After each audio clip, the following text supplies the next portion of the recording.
Greetings and welcome to all of the change makers out there. I am Cheyenne Kramer, and I am so happy to be here today with one of my longtime acquaintances, Terese McGroarty. Welcome. So happy to have you with us today. Thank you so much for having me. I'm excited to, just get to know you a little bit better and yeah, just to chat. Absolutely, because people who know me know that I have been a longtime supporter of helping more people to explore the world of entrepreneurship. I think right now, especially in the past year, we've seen a lot of people be let go out of big tech. We've seen a lot of people let go out of public service kinds of positions. And it's more important than ever, I believe, for people to at least get out here and find out a little bit more about what they don't know that they don't know. Doesn't that make sense in this day and age? It does make sense in this day and age. And I know that I have been, or, with my husband, in the position of being based. And it, it is scary. And it's, sometimes shocking for people. And hopefully you get to a place of seeing that there's a great deal of opportunities. And instead of considering yourself displaced, consider yourself in a place of opening your eyes and seeing that there may be opportunities. And, let's face it, sometimes when you get let go from a job, you didn't like that job anyhow. So the guy might have done you a favor. It's true. It's true. I know I went through that a couple of times in my life, but your story is a little bit unusual. A lot of the people that I work with kind of got tired of corporate life and then jumped into doing something more entrepreneurial. How did you go down this path? Well, interestingly enough, my husband grew up in the Shell gas station business, automotive repair and selling gas. When people actually pumped your gas. And so when we were 21, we had the opportunity to buy our own gas station and automotive repair shop. And so that's, how we got into it. He thought he knew everything. And I was, we were both young and dumb. And, no worries, right? No kids, no worries. We can do anything and we can do everything. And, praise the Lord, we were very successful. We grew having one into three. So we had a his, mine, and ours for many years. We sold those when Shell started requiring people to be open 24 hours. We didn't want to be open 24 hours. So we sold that and Understand. bought a Goodyear automotive, yeah, a repair center. So yeah, we've been in business. We had been in business for a long, long time. That's awesome. But I do remember we talked a little bit earlier, so caused you to become a lunch lady for a while. Well, we wanted family, and I wanted to be that stay-at-home mom, right? And Mhm. then all the kids were in school, and but I still wanted to be able to be available if they had to go to the doctors or Christmas vacations, summer vacations, or if they're sick or whatever. Mhm. And so being a lunch lady kept me on their schedule. And Gotcha. so that's why I became a lunch lady. Plus, when they came through my line, I could give them a little extra food or, buy them a cookie that I would not have given them, money to buy a cookie, but I could buy it and give it to them when I was there. So it was fun. Um, Very cool. but as when we were talking, this opportunity, FranNet is a franchise. Mhm. Many of the other companies out there that are like what I do are not franchised. So FranNet drinks its own Kool-Aid, which I think is important. We Yeah. understand franchising from all angles. Mhm. But when this opportunity came for me to work with FranNet, um, you know, I went from, making minimum wage to earning a six-figure income and still being the kind of mom that I wanted to be. Oh. And it was really because I didn't even know that something like FranNet existed until somebody told me. And I think that that's one of the most valuable things that FranNet brings to the table, is opening up those doors of possibilities where people did not even realize are available. Exactly. And so just to make sure everybody understands, if I understand correctly, FranNet is a franchise that helps people explore franchises. Is that accurate? That is accurate. Yeah. So I like to say that we're like a realtor or an actor. Sometimes people know they want to go into business, but they don't know what they want to do. Right. Or they know that, let's say, Dairy Queen is a great franchise. Okay. And I mean, it is. I don't know anything about it. We don't represent them, but I mean, they sell ice cream, so that makes it very good. Yep. And peanut butter parfaits is one of my more favorite treats, ice cream treats, if I'm going to have one. And I don't know what it takes really to run a Dairy Queen, right? You don't think about the fact that, especially in the summer, you're going to be open maybe until midnight, and then you're going to have high school people working for you. And I'm not saying that having high school people is bad. What I am saying is, if that's not for you, it's bad, right? Right. Like me, I'm done with high school people. I'm, I and so it would not work out for me if Right. if I had not done a good job of exploring it. It wouldn't be a good opportunity for me. I would end up probably walking away from a Dairy Queen franchise fat and broke.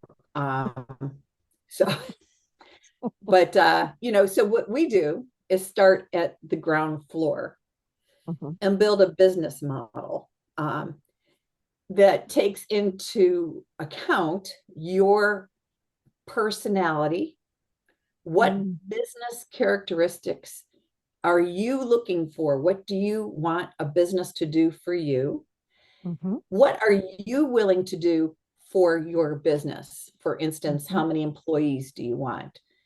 What kinds of employees do you want working for you? What kind of people do you want to service? In other words, is it okay if it's a retail establishment? Is it okay if it's a business to consumer, or would you rather have a business that's business to business? What kinds of hours would you like your business open? So all of those and more, how much do you want to earn? How much to invest? All of those things. Then we represent over 200 franchises. Wow. So then we take, all of information all that we build for, and we take all that information and then find franchises that fit what you told me. So that's your bottom line to start. Now, sometimes as you're looking, you go, oh, you mean I could have a business that's not open on the weekends? All right, yeah, I don't want one. However that business model changes, we find the franchise. And I think more importantly, we go through the due diligence process with you to make sure that you are getting all of your questions answered, to make sure that you're talking to enough franchisees. I have my clients talk to someone that's been in business a year, 5 years, 10 years, someone that's not doing well, someone average that's knocking it out of the ballpark. And close your eyes, pick 4 more people. And question you always ask people is, would you do this? Why or why not? And franchisees are very honest. They wouldn't, if it was a bad franchise, they don't want to see someone else get, in their opinion, rooked, right? Or whatever. So it's a great way to explore the opportunities that are out there. And like I said, the franchisees are honest. They're going to tell you the truth about what the business is like, and how much, you don't go, well, how much money do you earn? But, you can say, so, could you tell me what your average revenue is? Could you tell me what your average, net margin is and things like that. And those are the questions that we help make sure that you get answered, so that if you're going to make a decision, it's an educated decision. Mhm. We can never take the fear away. It's always, I mean, if you're not a little afraid, unless you're 21 and young and dumb, you're going to have some nervousness about it. And that's a good thing. Mhm. But also somebody that's, testing you, like, I had a call me, sorry, I'm buying five, she bought five tours called Jungle Driving. And I said, okay, so how could I talk you out of that? And she's like, what do you mean? And I said, well, I just want to, you told me your past jobs, there were flags. You know, you had, you'd listen to the red flags. And are there any red flags? Because if there's a red flag, I just want to make sure that we're addressing it right now. And she said, no, I can't see any red flags. So again, that didn't take the nervousness out of what she was doing, but she had done enough exploration to feel comfortable with the decision. Wow. So That's awesome.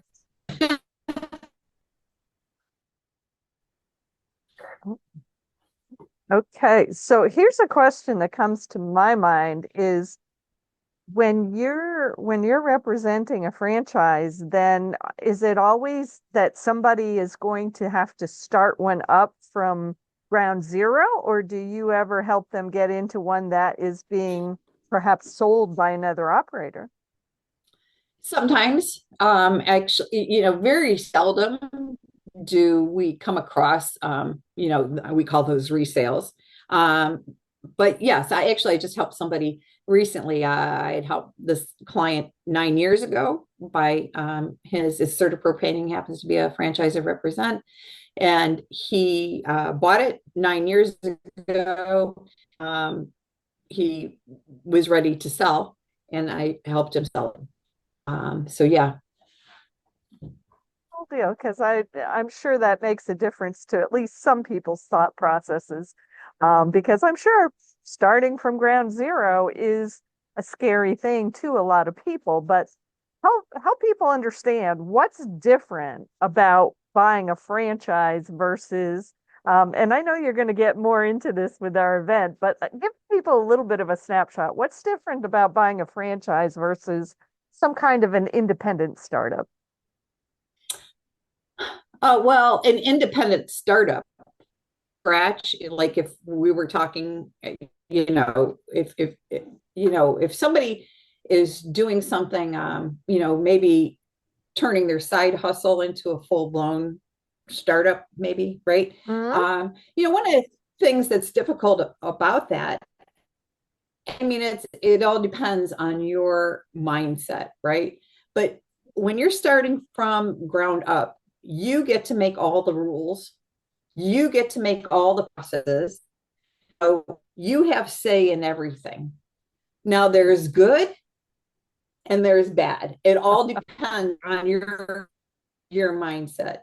I would also say that it takes a little longer to start up from scratch, and funding is pretty much non-existent for Oh, something like that. A bank is well, not going to give you money for starting something from brand new. scratch. Yes. I mean, you could Gotcha. borrow from your 401k, or you could use your home line of credit, those kinds of things, but you're not going to ever get like a, or you walk in and go, so I have this great business. I've been kind of running it from my basement. And now I'm going, yeah, chances of getting money from a bank for that are non-existent. Gotcha. So it's different for franchises then? They're more open to working with a franchise? All day long, all day long. Because they have the history, you know, most franchises are what they call SBA registered. So, you know, the SBA has vetted them out already. And so it's not the franchise sometimes that they're worried about. It's more about making sure that you're a good investment, if Gotcha. that makes sense. Gotcha. It does. Because, yeah, I'm sure credit scores and things like that still play a role when somebody is starting up a business or buying into a business like a franchise. Um, so another thing that I know I've heard people be curious about, tell us a little bit about the different kinds of business models of franchises, because I know that's part of your evaluation process, right? Does somebody want to be totally engaged in the business? Do they want to be, just owning it? I mean, help us understand a little bit about those models.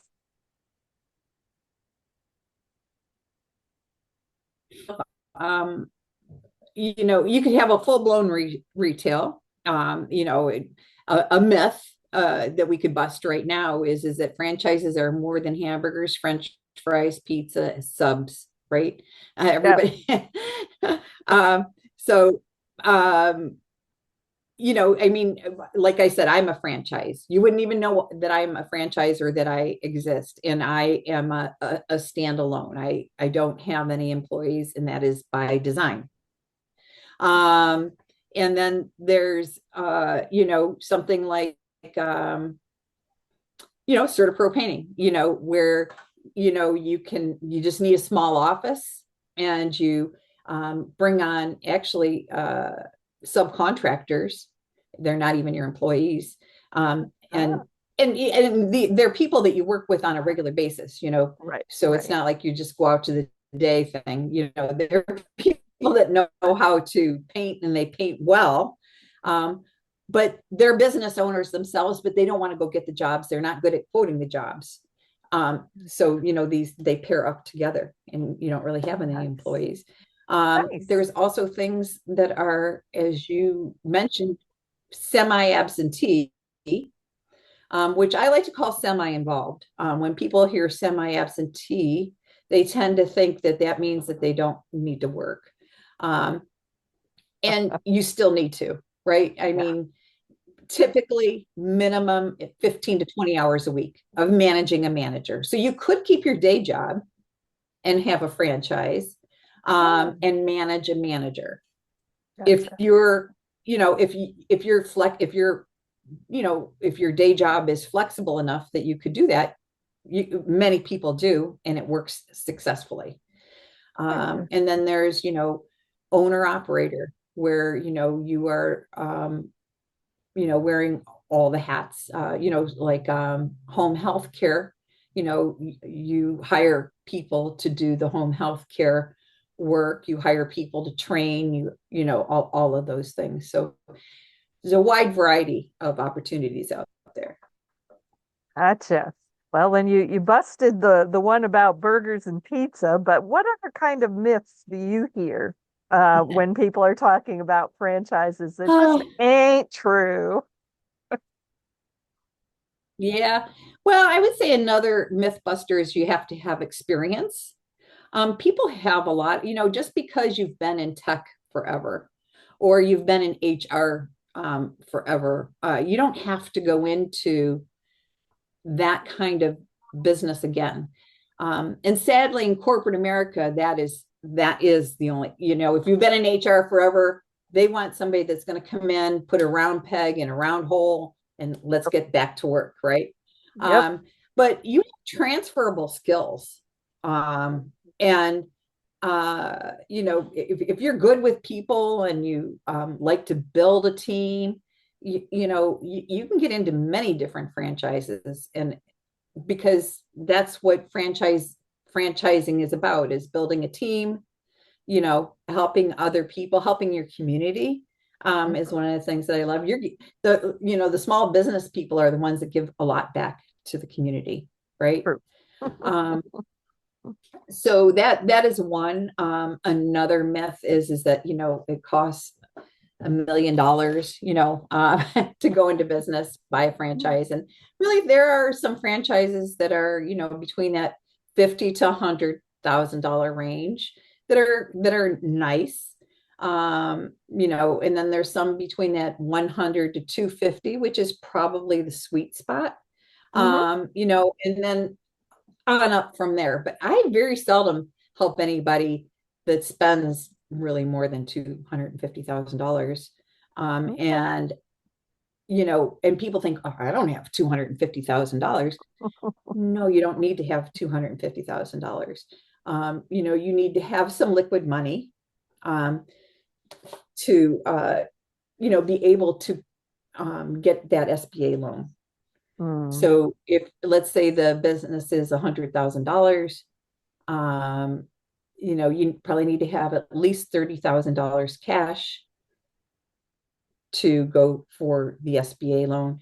And you in the franchisor always tells you how much money you need, but Hmm. you need to have enough money to live on for the first year. Right. That's one thing that people forget about. That's why it works out a lot of times if your wife works and you're going to start something new, and she could support everything for the first year or vice Hmm. versa. Right. Um, or you do have that 401k that you could invest into your business so that you have some money to live on that first year. Because let's face it, there's nothing you can do in that first. Yes, you can earn money that first year, but it's not going to be millions. It's going to be that 50,000 or whatever. Hmm. Hmm. That is something though that I always ask my clients when I'm working with them to talk to the franchisees when they're talking to the franchisees. How Hmm. did you live the first year? Mm. Was it because your spouse was working, or did you earn enough to pay your bills? They're all going to tell you no. But you're going to get a little bit of money. You just need to be wise. You can't go in bootstrapped, because that's when you go broke, because you can't think straight, Yeah. right? If you're Yeah. always worried about the next penny, and you just can't think straight. Gotcha. Gotcha. Well, another question that comes to my mind is, most people who have explored entrepreneurship, one of the things they get most concerned about is, how do I get my customers? How do I find prospects? What does a franchise do to help in that arena? Yeah. So they've already made most of the marketing errors, as opposed to when you start something up from scratch. So they're going to tell you, you're going to have to do some, what's that called? Guerrilla marketing. You're for some businesses, you're going to have to go out and put those signs out in yards and door hangers and, you know, whatever it takes. But a franchise already has an idea. And when you talk again to the franchisees, you're going to say, how did the marketing work? What would you have done differently? Right. Because marketing has changed so much over the past few years. It Um, has. that that's one of the things that they're talking about now is it's not SEO that you need to be worried about. It's like, I don't know what they're calling it, AIO, because people are getting, I mean, I've done it myself, looking to buy, where would I do that, who are some of the top rated companies or whatever. People are checking Chat GPT and all those places. They are. They are. So, Absolutely. Very yeah, cool. Love it. yeah. Well, and another thing that I can't remember for sure, so I'm going to ask is in terms of the services you provide, is there an upfront fee to people? Oh, good question. No, I am. I'm like a realtor, really. Again, I kind of started out with that, but where if you were to buy a franchise, then I get a referral fee from the franchisor, so it doesn't cost you anything. And in all of that, you are still my client, not the franchisor. I don't work for them. I am working with you um, to help you make a good decision. So, I mean, you could look at 12 houses with the realtor and decide not to buy one, right? And you could look at Mhm. businesses with me and decide not to buy one. But really, I think that that's most a big part of my job too, is to just help you explore. and let you make the decision on if it's a good fit for you or not. Wow. Wow. How long, I mean, I'm sure you have a process. How long is that process usually for people to go through to kind of get to a place of making a good decision one way or the other? 3 to 4 months is the process. Because part of the other thing that is another myth buster is if just because you have money does not mean that a franchisor wants you. Um, Mm. so you can't just go in and say, "Oh, I want to buy, a Dairy Queen. Here's my money to buy it." It's an interview process for both of you, because it doesn't do a franchisor any good to have you come in and fail. I'm so glad to hear that, you're doing all of this up front and it doesn't cost anybody to explore. That is an important piece. But I do think I'm being signaled somewhere that I need to wrap up. So, Okay. any words of wisdom you'd like to leave our folks with today? Um, you know, to consider this time as an opportunity time for yourself. Franet has an entrepreneur profile that we give for free. So if you are interested in wondering if maybe you should be a franchise owner or a business owner, even, I'm happy to give you that profile. It just does few measurements to help you determine uh, what might be good for you or not good for you. Awesome. Yeah, Awesome. Well, thank you so much for thank you. being with us today. And when I got this video up, I want you to put, your website, your contact info, whatever, under the video so that people can reach out to you if they're interested. And we look forward to hosting you in February at our Fresh Starts at Any Age event. So thank you, Yes, thank I'm you. looking forward to it too. Thank you so much.